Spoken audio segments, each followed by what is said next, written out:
భారత్ అనే పేరు ఎక్కడి నుంచి వచ్చింది అనే చర్చ ఈ మధ్య చాలా జరుగుతోంది. భరతుడి పేరు మీద వచ్చిందని చాలామంది అంటుంటారు. కానీ కాదు. భరతుడి కంటే కొన్ని లక్షల సంవత్సరాల ముందే భరతఖండానికి చాలా చరిత్ర ఉంది. చాలామందికి తెలియని చరిత్ర అది.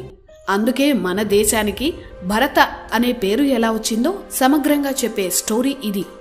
బ్రిటిష్ వారు మన చరిత్రను ఎంత నాశనం చేయాలో అంత చేశారు.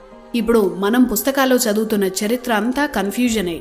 బ్రిటిష్ కాలంలోనే కోట వెంకటాచలం అనే గొప్ప చరిత్రకారులు ఉండేవారు. భారత చరిత్ర మీద ఎన్నో అద్భుత పుస్తకాలు రచించారు. ఆ పుస్తకాలను ఆనాడు బ్రిటిష్ ప్రభుత్వం స్వాతంత్ర్యం వచ్చాక మన ప్రభుత్వాలు కూడా కనపడకుండా చేశాయి. కానీ ఇంటర్నెట్ పుణ్యమా అని ఆయన పుస్తకాలు దొరుకుతున్నాయి. ఎవరో విదేశీయులు ఆ తర్వాత వారి ప్రేరణతో మన స్వదేశీయులు రాసిన చరిత్రను గుడ్డిగా నమ్ముతున్నామప్పుడు. కోట వెంకటాచలం